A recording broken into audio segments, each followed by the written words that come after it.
Welcome to my classroom চ্যানেলে তোমাদের সবাইকে স্বাগত।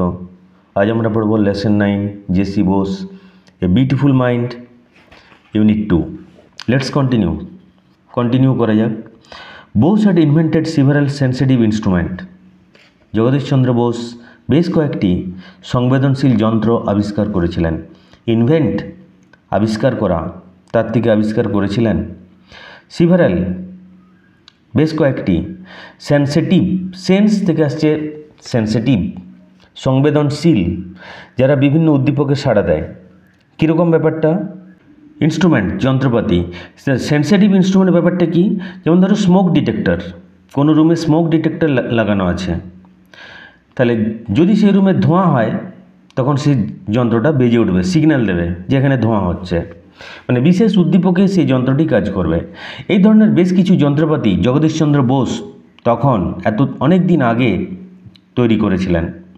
One of them is the crescograph which is use to measure the growth rate of plants. তাদের মধ্যে একটা হচ্ছে ক্রেস্কোগ্রাফ, যেটা গাছপালার বৃদ্ধির হার মাপতে ব্যবহার করা হয়। হুইচ ইজ ইউজড, যেটা ব্যবহার করা হয় টু মেজার পরিমাপ করা, মাপতে the growth rate of plants, গাছপালার বৃদ্ধির হার। গ্রোথ থেকে আসছে গ্রোথ রেট, বৃদ্ধির হার। Through his experiments, Bose showed that plants behave in the same manner as human beings, although plants take longer to respond than animals. Through his experiments, তার পরীক্ষা নিরীক্ষার মধ্য দিয়ে, পরীক্ষা, তার বিভিন্ন পরীক্ষা নিরীক্ষার মধ্য দিয়ে বোস showed, জগদীশচন্দ্র বোস দেখিয়েছিলেন, দেখানো, that plants behave in the same manner as human beings. মানুষ যেরকমভাবে আচরণ করে উদ্ভিদেরাও একই রকমভাবে আচরণ করে। Behave in the same manner, একই পদ্ধতিতে আচরণ করে, একই রকম আচরণ করে। বিহেভ আচরণ করা, তার নাউন ফর্ম হয় বিহেভিয়ার, ব্যবহার। উদ্ভিদরা মানুষের মতোই আচরণ করে, এটা তিনি বিভিন্ন পরীক্ষা নিরীক্ষার মাধ্যমে দেখিয়েছিলেন। Although plants take longer to respond than animals, যদিও গাছপালা প্রাণীদের তুলনায় বেশি সময় নেয় সাড়া দিতে। প্ল্যান্টস টেক লঙ্গার, তারা বেশি সময় নেয়, টু রেসপন্ড সাড়া দেওয়া, দেন অ্যানিম্যালস, প্রাণীদের তুলনায় তারা বেশি সময় নেয় সাড়া দিতে। হি প্রুভ দ্যাট, তিনি প্রমাণ করেছিলেন যে plants are sensitive to heat, cold, light, noise and other external stimuli just like human beings. Sensitive সংবেদনশীল, হিট তাপ, কোল্ড শীতলতা, লাইট আলো, নয়েজ শব্দ, অ্যান্ড আদার অন্যান্য, এক্সটার্নাল বাহ্যিক, তার অপোজিট হয় ইন্টারনাল, এক্সটার্নাল ইন্টারনাল, বাহ্যিক বাইরের, স্টিমুলাস তার প্লুরাল ফর্ম স্টিমুলাস উদ্দীপক, তার plural form stimuli, just like human beings, ঠিক মানুষের মতোই। দেখে যাও মানেটা। হি প্রুভ দ্যাট, তিনি প্রমাণ করেছিলেন যে plants are sensitive to heat, cold, light, noise, গাছপালাও, উদ্ভিদ তাপ, শীতলতা, আলো, শব্দ এগুলোর প্রতি সংবেদনশীল। অ্যান্ড আদার এক্সটার্নাল স্টিমুলাই, এবং অন্যান্য বাহ্যিক উদ্দীপকের প্রতি উদ্ভিদ সংবেদনশীল, জাস্ট লাইক হিউম্যান বিংস, ঠিক মানুষের মতোই। By injecting poison into a living plant, একটা জীবন্ত উদ্ভিদে যদি বিষ ইঞ্জেকশন দ্বারা ঢুকিয়ে দেওয়া হয়, বিষ প্রবেশ করানো হয়, বোস দেখিয়েছিলেন যে they react in the same manner as we do, আমরা যেরকম, আমাদের শরীরে বিষ ঢুকে গেলে আমরা যেরকম আচরণ করি উদ্ভিদেরাও ঠিক একই রকম আচরণ করে। অর্থাৎ বিষ ঢুকে গেলে আমাদের যেরকম কষ্ট হয় উদ্ভিদেরও একই রকম কষ্ট হয়। আমাদের শরীরে কোথাও কেটে গেলে, ছড়ে গেলে যেরকম কষ্ট হয় উদ্ভিদেরও একই রকম কষ্ট হয়। গান শুনলে আমরা যেরকম প্রসন্নতা অনুভব করি উদ্ভিদও একই রকমভাবে প্রসন্নতা অনুভব করে। Scientific research on electromagnetic waves was initiated by J C Bose in the late 19th century।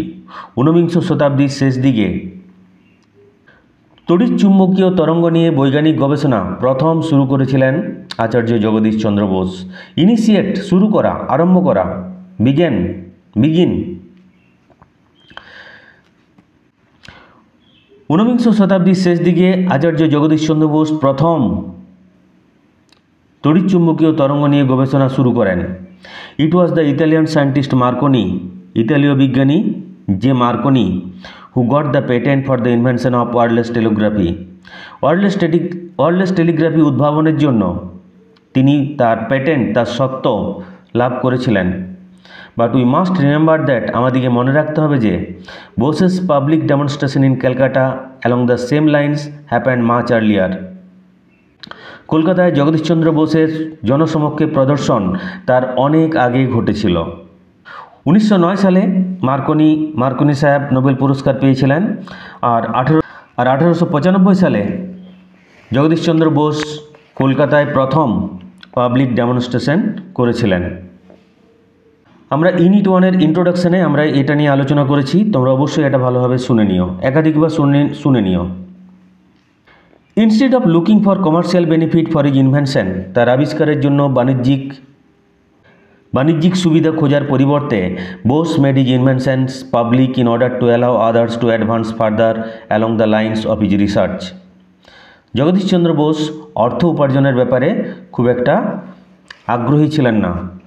দেখো সেটাই বলা হচ্ছে, instead of looking for commercial benefit for his invention, তার আবিষ্কারের বাণিজ্যিক সুবিধা খোঁজার পরিবর্তে Bose made his inventions public, তিনি তার আবিষ্কারগুলোকে জনসমক্ষণে সর্বসাধারণের জন্য উন্মুক্ত করে দেন।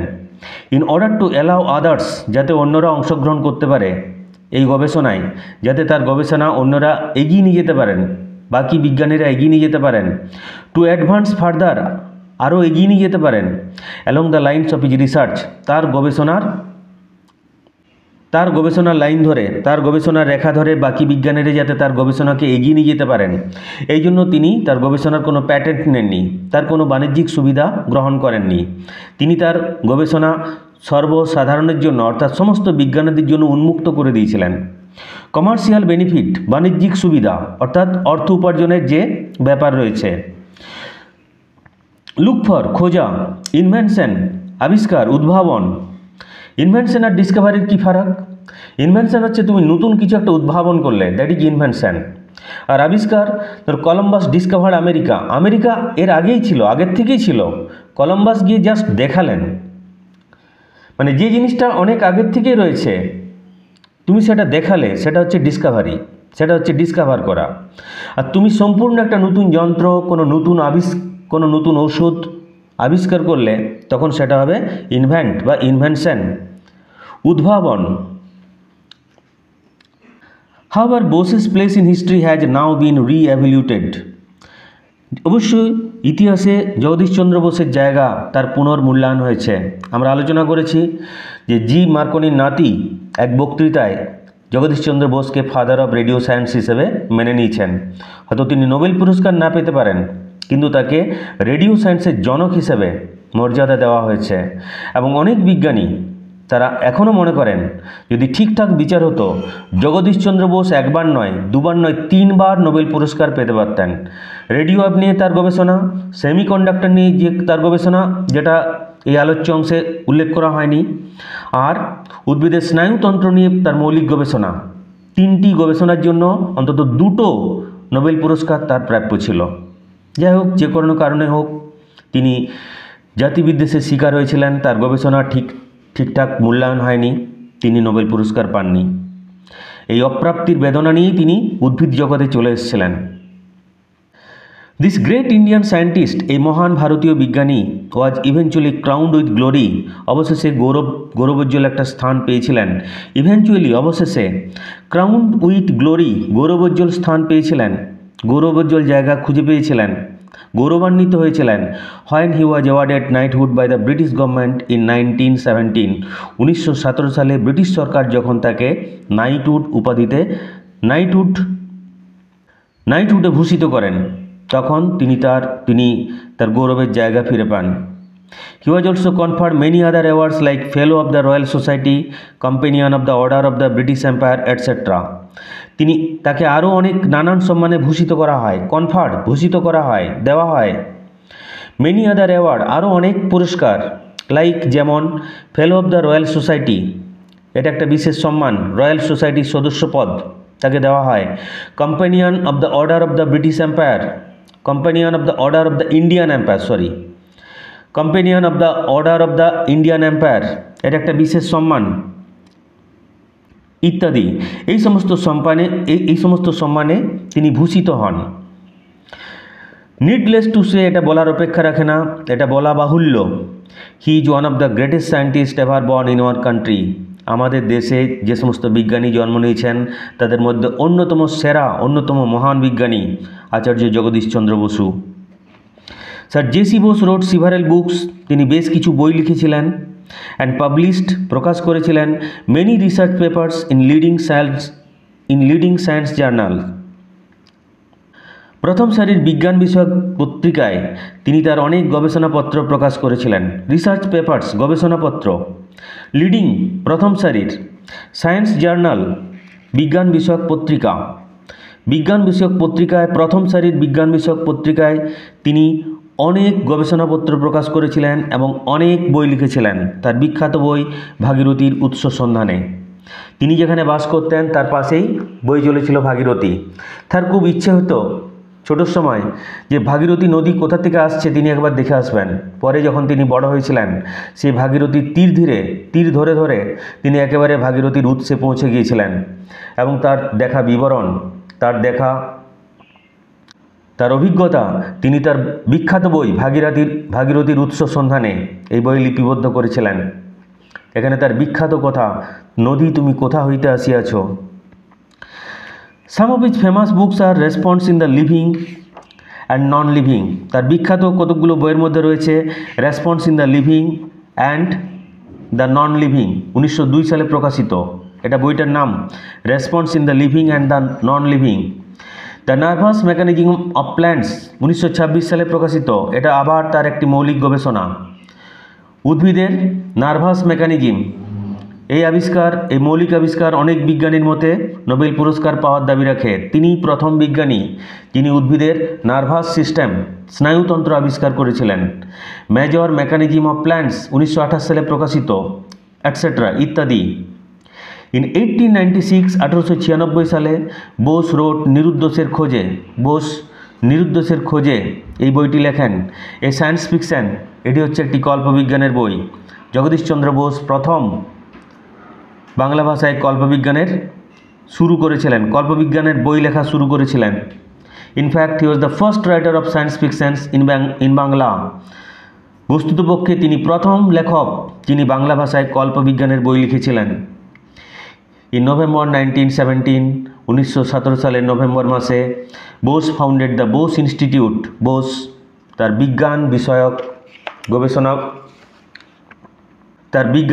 গবেষণার জন্য তার নিজস্ব প্রতিষ্ঠান বসু বিজ্ঞান মন্দির, ইংরেজিতে বোস ইনস্টিটিউট, প্রতিষ্ঠা করেন। ফাউন্ড এখানে প্রতিষ্ঠা করা অর্থে সেট আপ। 1917 সালে তিনি বসু বিজ্ঞান মন্দির, যেটা ইংরেজিতে বোস ইনস্টিটিউট বলা হয়, at his own house in Calcutta, কলকাতায় তার নিজস্ব বাড়িতে বোস ইনস্টিটিউট প্রতিষ্ঠা করেন। He donated Bose Institute to the nation for research on science. বিজ্ঞানের উপর গবেষণার জন্য তিনি বসু বিজ্ঞান মন্দির বা বোস ইনস্টিটিউটকে জাতির উদ্দেশ্যে দান করেন। ডোনেট, দান করা, টু দ্য নেশন, জাতির উদ্দেশ্যে। This great Indian scientist breathe his last on 23 November 1937। এই মহান ভারতীয় বিজ্ঞানী 1937 সালের 23 নভেম্বর শেষ নিঃশ্বাস ত্যাগ করেন। একরাশ অপ্রাপ্তির বেদনা, একরাশ বিরক্তি, একরাশ বিশ্বাসঘাতকতার বেদনা মাথায় নিয়ে 1937 সালে এই মহান ভারতীয় বিজ্ঞানী, যিনি সমসাময়িক বিজ্ঞান থেকে হয়তো 1 শতাব্দী এগিয়েছিলেন, যিনি নিদেন পক্ষে অন্তত 2টি নোবেল পুরস্কার পাওয়ার যোগ্য ছিলেন, 1937 সালের 23 নভেম্বর এই মহান ভারতীয় বিজ্ঞানী শেষ নিঃশ্বাস ত্যাগ করেন। ব্রিথড হিজ লাস্ট, শেষ নিঃশ্বাস ত্যাগ করেন। Thank you all.